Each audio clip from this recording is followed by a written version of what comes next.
hello, friend. It is I, Nikolai, and is another episode of Amazon Answer, brought to you by Kvass, best Russia product to drink. Welcome to episode 4 of Amazon Answers, and in today's episode, we're going to be talking about the dud criteria, finding your niche, and of course, product packaging. Bill Phil asks, what is your criteria of a dud product?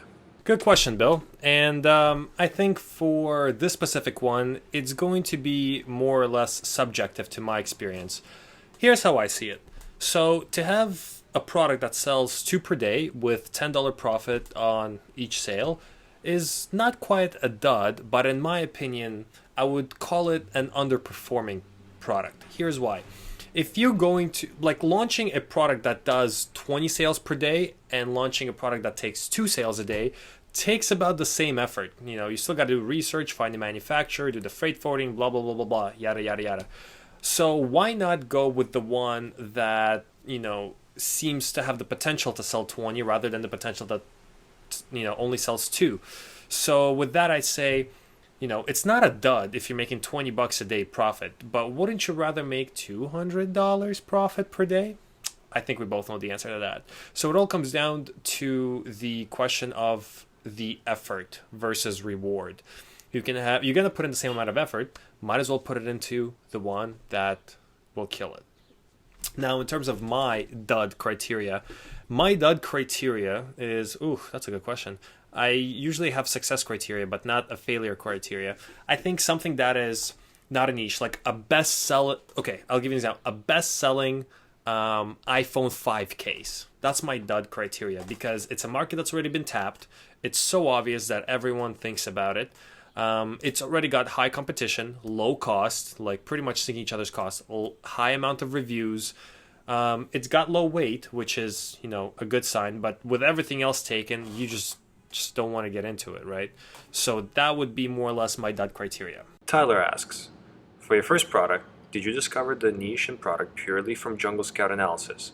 Or did you do it some other way and then use Jungle Scout only to confirm the numbers? All right, Tyler. So what I use Jungle Scout for both the discovery phase and the analysis phase.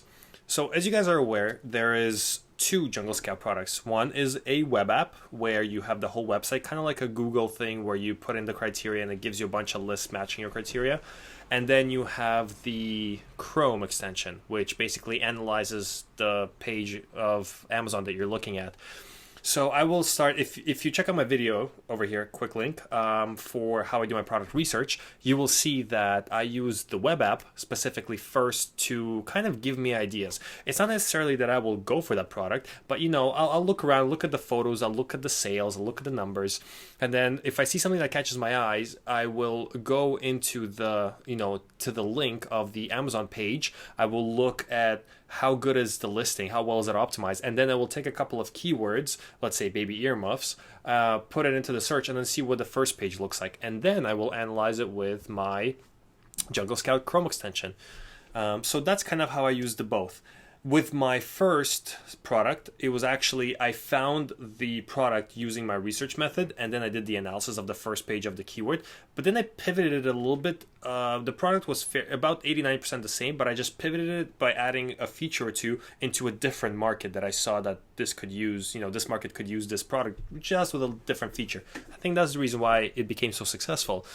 For my second product, I'm actually I found a niche, I found the market, and I'm just doing a couple of tweaks to improve upon it.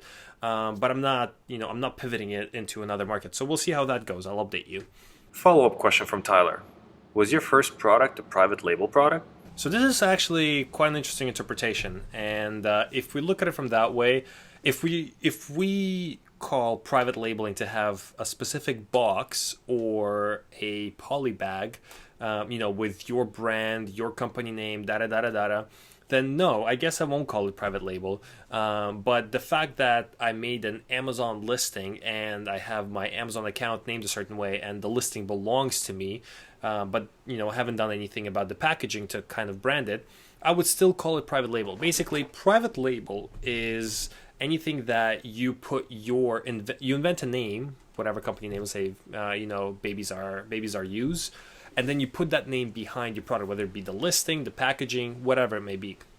So because I'm on Amazon, when I'm selling something, it's my brand, it's my product. But just when the person gets it, there's not much indication that it's mine. It's just basically, like FNSKU, UPC, and like the name, and like it tells the company name and the brand and the name of the product. But that's about it. It's very basic, and that is because I guess I wasn't too sure how to do the branding properly. I didn't want to get bogged down with those details. I just wanted to test the product and see how it would work, which it worked out finally. So now I'm actually working on packaging and labeling and everything like that.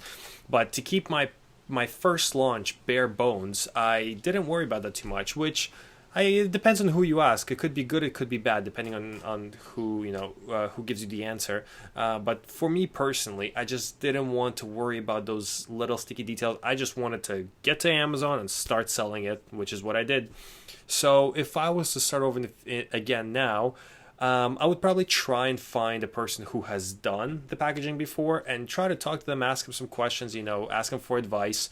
If they have some time, approach very politely. Hey, how do you do the packaging? Like, any advice kind of thing? Like, ask your manufacturer if they can do it. It'll probably cost you a little bit extra. But other than that, I don't think it's going to be a make or break it kind of thing. As long as you have, the FNSKU on it, as long as you have at least somewhat of an indication of your company name or brand, and you have the name of the product, don't miss that, especially if it's sizes, because that's something I didn't do. Have the sizes of or variations of whatever, so that it can be distinctly labeled for the warehouse and for the customer who doesn't actually know what they're going to get, right?